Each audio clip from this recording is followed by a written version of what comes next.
नमस्कार. स्वागत आहे सर्वांचं आपल्या MPC एक्झाम मंत्राच्या प्लॅटफॉर्मवर.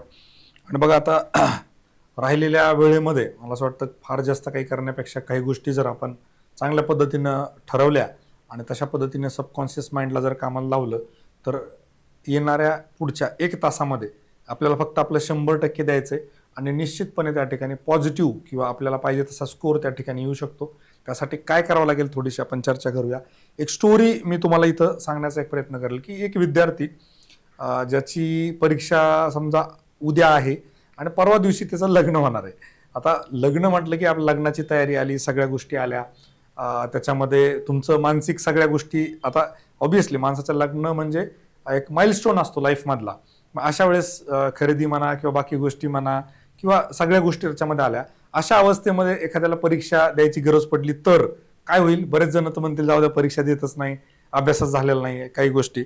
पण अशाही परिस्थितीमध्ये जेव्हा की आपल्याला परीक्षा द्यायची त्याच्या दुसऱ्या दिवशी आपलं लग्न आहे, अशा अवस्थेमध्ये जर एखाद्यानं जाऊन पेपर दिला आणि त्या ठिकाणी बऱ्याच जणांना असा प्रश्न निर्माण होईल की मग पेपरला त्याला काय की अभ्यास झालेला नसेल, काय नसेल तर काही मार्क पडणार नाहीयेत. पण मला असं वाटतं त्या विद्यार्थ्याला 67 मार्क्स म्हणजेच 67 मार्क संयुक्त पूर्व परीक्षा 2023ला पडलेले आहेत. आणि तो विद्यार्थी दुसरा तिसरा कोणी नव्हे तर तो म्हणजे विशाल शितोळे. विशाल शितोळे यांनी स्वतः त्यांनी त्या ठिकाणी मार्क त्यांचे टाकलेत. बघा किती मार्क आहेत: 2020, 42, 48, 22ला स्किप आणि 23ला डायरेक्टली 67 मार्क. आणि त्यांचं याच वेळेस एक्साईजमध्ये त्या ठिकाणी सिलेक्शन पण झालेलं होतं. ही गोष्ट आपल्याला त्या ठिकाणी लक्षात घ्यावी लागेल. म्हणजे नुसते मार्कच पडले नाही प्रिलिम्सला, तर त्या ठिकाणी त्यांना चांगली पोस्ट पण त्यावेळेस मिळाली. त्याच्यानंतर परत राज्यसेवेतून पोस्ट मिळाली. मग एकदा फक्त एक गोष्ट जी असते ती सुरुवात झाली की बरोबर पुढच्या गोष्टी व्हायला लागतात. एक पोस्ट मिळूच तर असतं, एकदा पोस्ट मिळाली की परत पोस्ट मिळायला लागतात त्या पद्धतीनं.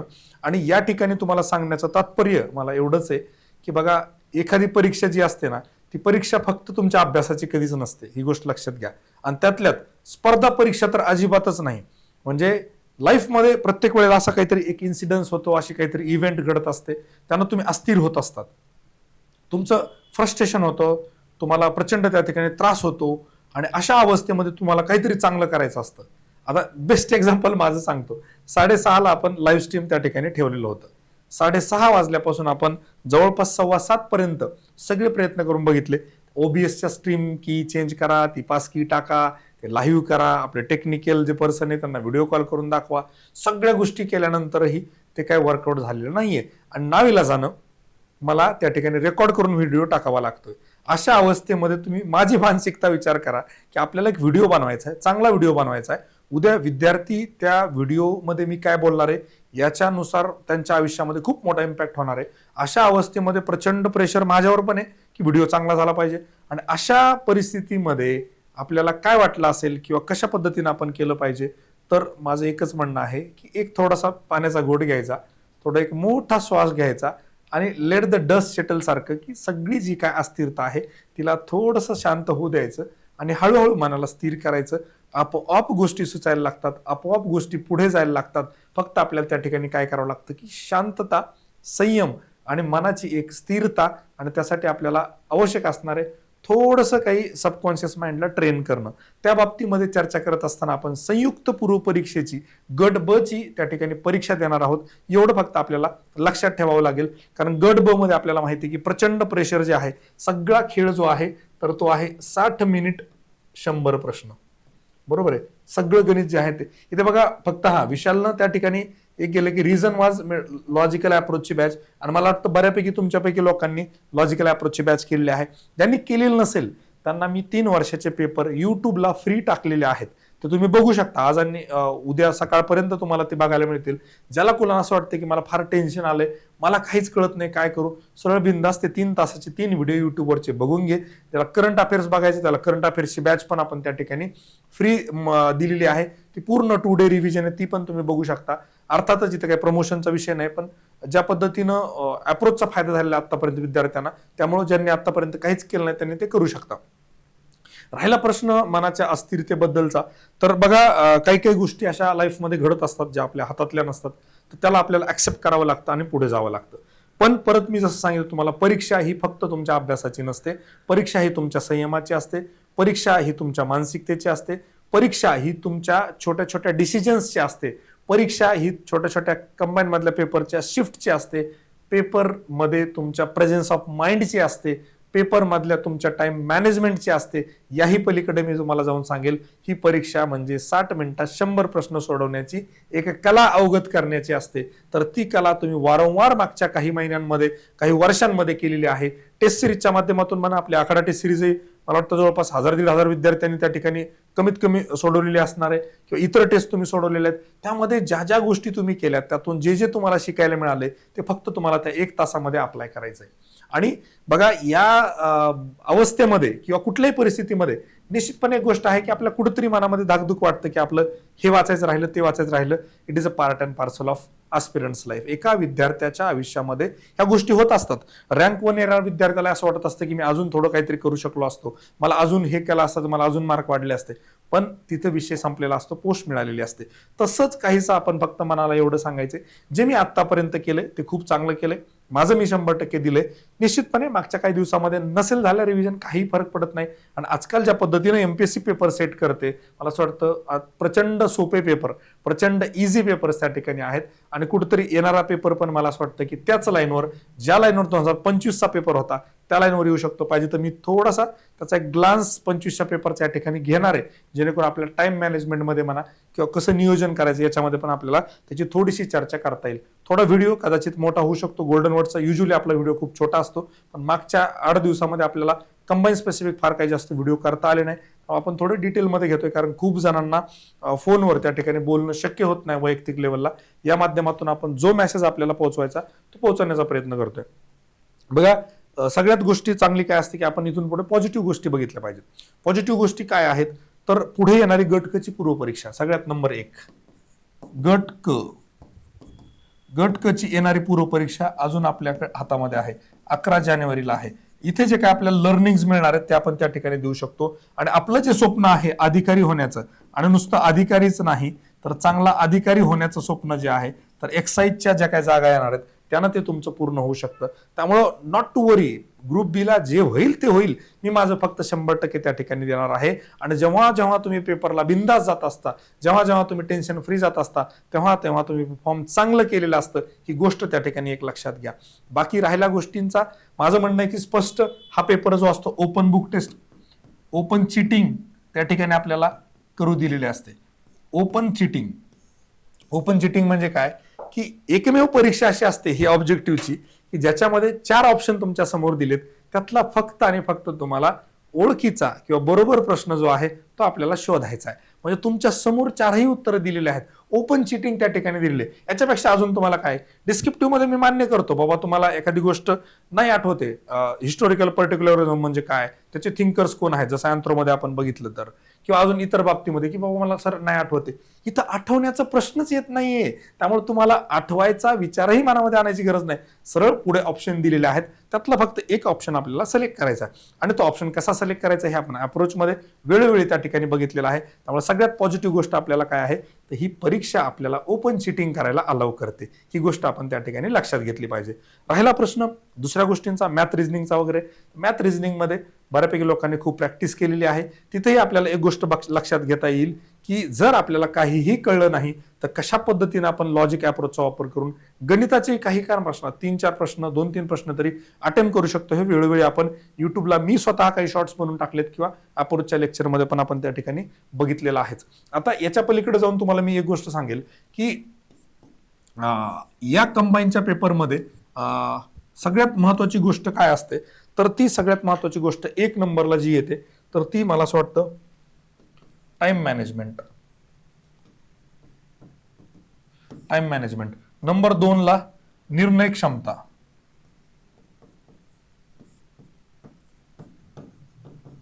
त्याच्यानंतर 3 नंबरला येते छोटे छोटे शिफ्ट, हे आपल्याला करता आले पाहिजे. त्यानंतर तिसरी गोष्ट अलर्ट राहणे, अटेंटिव्ह राहणे, आणि सगळ्यात महत्वाचं फुल कॉन्सन्ट्रेशन.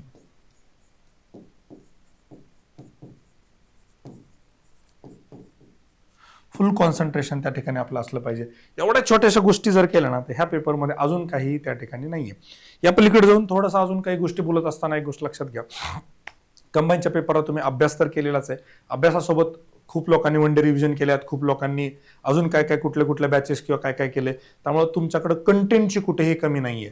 एवढं कंटेंट निश्चितपणे तुमच्यापर्यंत तुमच्या जवळ आहे जिथं तुम्ही 75+ मार्क त्या ठिकाणी घेऊ शकता. आता फक्त याच्यामध्ये एकच गोष्ट करायची आपल्याला, कमीत कमी चुका करायच्यात. तुम्हाला मी गॅरंटीनं सांगतो की जर ह्या पेपरमध्ये तुम्हाला मी आता निवांत सारखा पेपर दिला असता 2025चा, तुम्ही सरासरीतले 75 प्रश्न माझे बरोबर आले असते. फक्त तुम्हाला तिथे काय करायचं होतं की चुका कमी करायच्या होत्या. आता उद्या आपल्याला एवढंच करायचं की मी कमीत कमी चुका करणार, बस एवढंच करणार. ऑटोमॅटिकली तुमचा 75 जो आहे त्याच्या आसपास कुठं स्कोर राहू शकतो. जेवढ्या कमी चुका तो मग 70 वर, तो येईल कुठंतरी 67 वर, 65 वर, आणि आपल्याला तो काय करायचा, 65च्या खाली त्या ठिकाणी येऊ द्यायचा नाही. असे प्रश्न आपल्याला प्रयत्न करायचे का, जर पेपर परत 25 सारखा आला तर कमीत कमी आपल्याला एक मॅनिफेस्टेशन म्हणा, लॉ ऑफ अट्रॅक्शन म्हणा, आपल्याला 65चा आकडा त्या ठिकाणी तिथं लक्षात ठेवायचा. 65 हा लक्षात ठेवा. 65 आपल्याला मॅनिफेस्टेशन म्हणा किंवा लॉ ऑफ अट्रॅक्शन म्हणा आपल्याला त्या ठिकाणी करायचं आहे. आणि आतापर्यंत बघितलं आपण वेळोवेळी या बाबतीमध्ये कशा पद्धतीनं पॉझिटिव्हली इम्पॅक्ट विद्यार्थ्यांवर झालेला आहे ते पण आपण त्या ठिकाणी बघितलेलं आहे. राहिला प्रश्न काही गोष्टींच्या बाबतीमध्ये की ऑब्विसली काही प्रश्न असतात जे आपल्याला, जसं आता डायरेक्टली प्रश्नांच्या बाबतीमध्ये आपण पुढे जाऊया की 25चा पेपर जो आहे तर त्या माध्यमातून आता बघा, साधारणतः हा जो पेपर होता ह्या पेपरमध्ये जर आपण बघितलं तर हिस्ट्रीचे असे काही जे प्रश्न आहेत, समजा आपल्याला काहीच जर कळलं नाही, अप्रोच ठोकताना आपण काय सांगितलं होतं की बाबा हा जो प्रश्न आहे की बाबा इथे म्हटलं की नेतृत्व म्हटलं तर आपण डायरेक्टली काय केलं, फक्त अ कडे गेलं, कारण एकच व्यक्ती नेतृत्व करतो, हा बाकी करत नाहीये. अशा पद्धतीने आपण वेगवेगळ्या बाबतीमध्ये प्रश्न सोडू शकतो जे अप्रोचच्या माध्यमातून बघितले. आता मी इथं डिटेलमध्ये त्या गोष्टीमध्ये पडणार नाही. आता दुसरी एक गोष्ट महत्वाची लक्षात घ्या की आपल्याला सिक्वेन्स काय ठेवायचा आहे. शक्यतो माझं म्हणणं राहील, ज्यांनी आतापर्यंत वेगळे कॉम्बिनेशन ट्राय केलेले नाहीयेत त्यांनी करंट जे आहे चालू घडामोडी त्यानं चालू करायला काहीच हरकत नाही. चालू घडामोडी सुरुवातीला घ्या. 2 नंबरला तुमचं पॉलिटी घ्या, 3 नंबरला इकॉनॉमी घ्या, 4 नंबरला तुम्ही सायन्स घ्या, नंतर 5 नंबरला गणित, त्यानंतर 6 नंबरला तुम्ही भूगोल घ्या, आणि सगळ्यात शेवटी तुम्ही काय करा, इतिहास घ्या. कारण इतिहासामध्ये फार जास्त फरक पडत नाही, बरोबर येणार चुक्या वन लाईनर असतात. गणित शक्यतो एकदम सुरुवातीला आणि एकदम शेवटी नको. टाइम मॅनेजमेंटवर आपल्याला सारखं लक्ष द्यायचंय. आणि सगळ्यात महत्वाची अजून एक गोष्ट जी आपल्याला करायची आहे की गेल्या गेल्या पेपर पहिले ग्लान्स करायचा आहे फास्ट मध्ये की काय काय दिले, कसं कसं दिले, आपल्याला एक अंदाज आलेला असतो. त्या अंदाजानुसार आपल्याला निर्णय घेता येतो. ह्या पेपरमध्ये करंट कसं आहे, ह्या पेपरमध्ये सायन्स कसं विचारलंय, ह्या पेपरमध्ये गणित लेंदी आहेत का, ह्या पेपरमध्ये गणित अवघड आहेत का, आणि ऐन वेळेला काही जे चेंजेस करायचे त्यासाठी आपण थोडं ओपन राहिलं पाहिजे. बायस्ड होऊन जायचं नाही. प्लेन जा पेपरला, जे येईल ते मला बघायचं, जसा येईल पेपर तसा मला सोडवायचा आहे. फक्त मला माझं 100% द्यायचं, दॅट्स इट. बाकी मला काही घेणं देणं नाहीये. आणि दुसरी महत्वाची गोष्ट तुम्हाला मी सांगतो, मनामध्ये कट ऑफ किती लागेल, पेपर कसा येईल, पास होईल का नापास होईल, ह्या गोष्टी सोडून द्या. कर्मण्येव अधिकार असते माफलेषु कदाचन. फक्त कर्म काय, तर आपल्याला आपला पेपर चांगला सोडवायचा आहे. 100 प्रश्नाला माझं 100% त्या ठिकाणी द्यायचंय. जे होईल ते होईल. 60, 65, 70, 75, 77, 80 पर्यंत जो काय स्कोर येईल तो येईल. मला त्याची अजिबात चिंता नाहीये. फक्त मला माझं 100% देण्यामध्ये कुठलाही अडथळा नकोय. आणि तो अडथळा मी कसा कमी करणार, तर माझं टेम्परामेंट जे आहे, माझं जे असणार ते मी पॉझिटिव्ह ठेवणार आहे आणि चांगल्या पद्धतीनं माझं 100% देण्याचा मी प्रयत्न करणार आहे. मला असं वाटतं या पलीकडे जाऊन परत आपण जेव्हा पॉझिटिव्हच्या दृष्टिकोनातून बघतो तेव्हा कंबाईनमध्ये मागच्या वेळेसपेक्षा थोड्याशा जागा जास्त आहेत. कॅटेगरी वगैरे आपण जर विचार केला तर जनरलचा विषय सोडून द्या, कॅटेगरीमध्ये जागा भरपूर आहेत. त्यामुळे तुम्हाला त्या ठिकाणी अजून चांगली संधी आहे की मेन्सला अपियर होणारे विद्यार्थी जे आहेत, नंबर ऑफ स्टुडंट जास्त असणार आहेत. जर नंबर ऑफ स्टुडंट जास्त असणार आहेत तर आपले सिलेक्शनचे चान्सेस प्रिलिम्समध्ये पण जास्त असणार आहे. त्यामुळे त्याची फार जास्त चिंता न करता मला असं वाटतं कुठेतरी आपण एक विषय जो आहे त्याला थोडीशी एक मेंटल मॅपिंग स्ट्रॅटेजी आपण बनवली पाहिजे की सायन्समध्ये मी काय करणार आहे. जसं फॉर एक्झाम्पल आपण इथं बघितलं हिस्ट्रीमध्ये काय आपण जे वापरलं की करेक्ट वर्सेस इनकरेक्ट मध्ये फार जास्त मला काही कळलं नाही. 4 स्टेटमेंट दिलेत, 3च निवडायचे, एक कुठला तरी चूक निवडायचा. आपण सरळ शेवटच्याकडे निवडतो. व्यक्तीचं नाव आहे, आपल्याला काहीच कळत नाहीये. फुल नेम वाला अप्रोच आपण बिंदास त्याच्यामध्ये वापरतो. त्यानंतर आपण याच्या बाबतीमध्ये पण बघितलं, समजा जिओग्राफीच्या बाबतीमध्ये, जिओग्राफीमध्ये पण काही काही गोष्टी आपल्याला कॉमन सेन्स न सोडवतात. एलसीएम, रिव्हर्स एलसीएम असेल, जोड्या लावाचा प्रश्न इथे आपल्याला त्या ठिकाणी सोडवता येतं. त्यानंतर भूगोलाचा विषय झाला. इकॉनॉमीमध्ये पण बघितलं, इकॉनॉमी थोडासा ऑल ओव्हर अप्रोच जो इन्क्लुझिव्ह अप्रोच आहे तो खूप जास्त प्रमाणामध्ये आपल्याला सोडवायला बघायला मिळतो. इथे जर आपण बघितलं तर इम्पॉर्टंट फक्त आपल्याला काय करायचं होतं, ब्रॉडवाला सर्कल त्या ठिकाणी घ्यायचा होता. इथे जरी बघितलं तर थोडंसं एक दोन गोष्टी जरी आपल्याला माहिती असतील तरी यायचं आहे. ह्या प्रश्नामध्ये आपण बघितलं होतं की जो थोडासा स्पेसिफिक त्यांनी दिलेला आहे त्या सेक्टरकडं, त्या सेक्शनकडे आपण जाणं गरजेचं होतं. त्यानंतर आपण इथे बघितलं थोडंसं करंटमध्ये तर फार जास्त त्याचा लोड घ्यायचा नाही, किंवा मल्टी स्टेटमेंटचे क्वेश्चन आहेत त्याचा काही लोड घ्यायचा नाही. कधी कधी आयोग जसं आता राज्यसेवेच्या पेपरमध्ये फूड सिक्युरिटीचा प्रश्न विनाकारण त्यांनी त्या ठिकाणी चेंज करून टाकला, काही आवश्यकता नव्हती, कोणी ऑब्जेक्शन घेतलं हेही माहित नाही, त्याचा फार जास्त लोड घ्यायचा नाही. त्यानंतर जेव्हा आपण याच्याकडे जातो सायन्सकडे वगैरे किंवा करंटमध्ये तर तुम्हाला सांगतो बिंदासपणे आपण काय करतो की ऑड मॅन आउट असेल किंवा एखादं इंटरेस्टिंग नाव असेल किंवा काहीतरी फुल नेम दिलेला असेल त्याचाही आपण वापर करतो. करंटमध्ये आपल्याला वेळोवेळी ते बघायला मिळालेलं आहे. आपण इथेही जर करंटचे काही प्रश्न बघायचा प्रयत्न केला, जसं इथे बघा की उस्ताद रशीद खान रामपूर सहासवान, आपल्याला लगेच कळतं की यांनी काहीतरी हिंट दिलेली आहे, फक्त ती हिंट आपल्याला शोधायची आहे. त्यामुळे इथे आपल्याला जास्त फार अडचण येणार नाहीये. राहिला प्रश्न अचानक भयानक येणाऱ्या प्रश्नाचा, जसं मी तुम्हाला सांगितलं होतं की BN गोस्वामी जे आहे, स्पेसिफिकली जर म्हटलं आपण तर वर्ल्ड हिस्ट्री एन्शियंट हे खूप मोठे झाले, लिटरेचर पण खूप मोठा, आर्ट हिस्ट्री मधला एक छोटासा पार्ट, आपण अशा पद्धतीने उत्तरापर्यंत जाऊ शकतो. त्यानंतर ठीक आहे, पुढचा जो विषय पॉलिटीमध्ये शक्यतो एक्सेप्शन्स जास्त विचारलेले असतात, त्यामुळे एक्सेप्शन्स आपल्याला माहिती असायला पाहिजेत, पण तिथेही आपल्याला टेन्शन घेण्याची गरज नाही. मल्टी स्टेटमेंटचे मोठे प्रश्न आले की तिथेही लॉजिक अप्रोचला आपल्याला प्रचंड त्या ठिकाणी स्कोप राहतो. परत इथं तुम्हाला ते सांगतो, first chief election commissioner VS Ramadevi, पूर्ण नाव दिलेलं आहे, डिटेलमध्ये दिलेलं आहे, आपल्याला हिंट त्या ठिकाणी त्यांनी दिलेलीच आहे.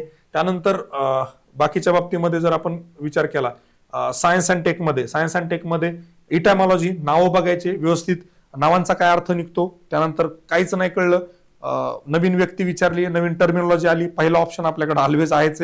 ऑड मॅन आउट सायन्समध्ये खूप चांगलं काम करतो. LCM आहे तो पण खूप चांगल्या पद्धतीनं काम करतो. त्यानंतर बाकी अचानक भयानक येणारे प्रश्न, जसं याला प्रॉपर त्यांनी काय केलेले तर इथं ट्रेंड आपल्याला बघायला मिळतो. 72-73 पेपरमध्ये अजून एक गोष्ट लक्षात घ्या की आपल्याला ट्रेंड पेपरचा लगेच शोधता आला पाहिजे. ह्या दोन क्वेश्चन आपल्याला कळलं की त्यांनी कशा पद्धतीनं, आणि एकाच व्यक्तीनं दोन पुढचे प्रश्न त्या ठिकाणी केलेले आहेत. इथं आपल्याला कळतं 3 चेंबर्ड हर्ट, दोन्ही ऑप्शन त्या ठिकाणी रॉंग दिलेले आहेत आणि दोन्ही बीला त्या ठिकाणी ऑप्शन त्या ठिकाणी टाकलेलं आपल्याला बघायला मिळतात की लगेच आपल्याला त्या ठिकाणी काय करता येतं की शोधता येतं, बाबा एक जर बरोबर आहे तर दुसरा काय असू शकतो, कसा असू शकतो. इथे जर तुम्हाला न्यूमरिकल विचारलेच त्यांनी तर न्यूमरिकलच्या बाबतीमध्ये आपण काय सांगितलं होतं की बिंदास तुम्ही LCMचा वापर करू शकता आणि उत्तरापर्यंत जाऊ शकता. राईट. राहिला प्रश्न आता गणितामध्ये पण मी तुम्हाला कशा पद्धतीनं सोडवला पाहिजे, काय केलं पाहिजे या बाबतीतही वेळोवेळी बोललेलोच आहे. राईट. तर परत मी तुम्हाला काही गोष्टी त्यात सांगेल की पेपर जो आहे तो पेपर फक्त अभ्यासाचा नाहीये, पेपर थोडा स्मार्ट वर्कचा आहे, स्मार्टनेसचा आहे. पेपरमध्ये छोटे डिसिजन्स आपल्याला घ्यायचे, त्याच्या बाबतीमधला पेपर आहे.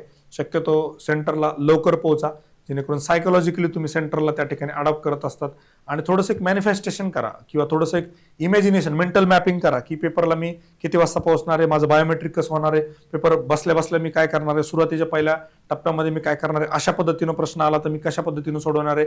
खूप जास्त वाचण्याच्या मागे लागण्यापेक्षा मेंटल प्रिपरेशन ज्याला आपण म्हणतो, सबकॉन्शियस माइंडला त्या पेपरच्या दृष्टिकोनातून कामाला लावा. 100% त्याचा तुम्हाला फायदा झाल्याशिवाय राहणार नाही.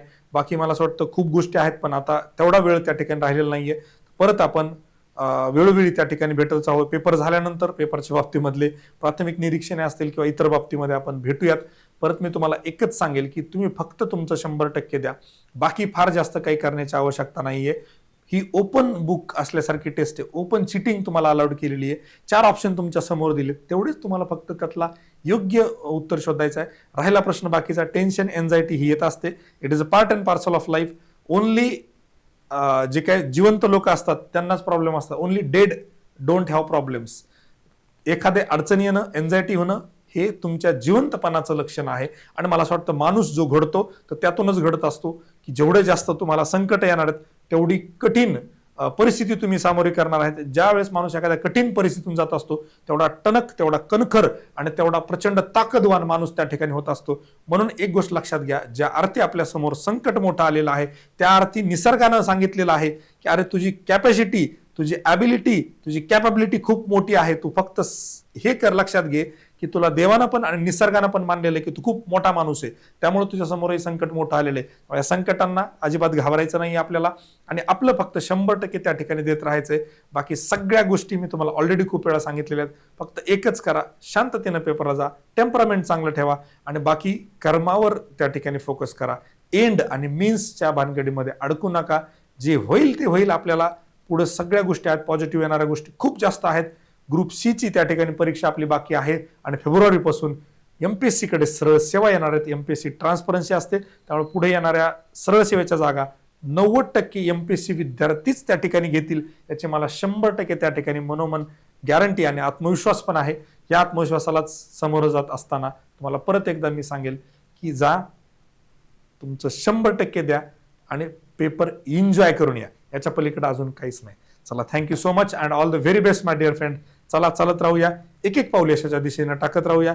Let's make MPSC preparation simple with MPSC made simple.